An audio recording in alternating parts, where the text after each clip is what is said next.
Climate and health took centre stage in the third Citizens Panel over the weekend.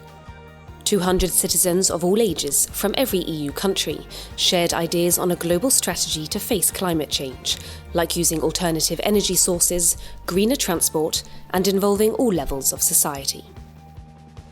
I think environmental issues are now the most important things that we have to take into account to look for the future, because if we don't make any efforts now, we will not have a future.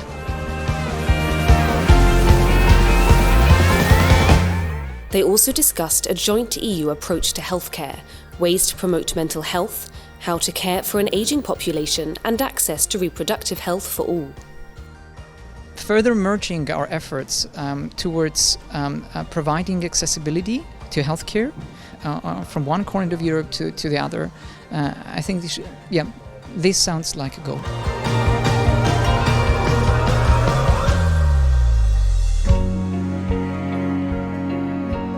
20 participants will represent the panel and explain its ideas to the conference plenary.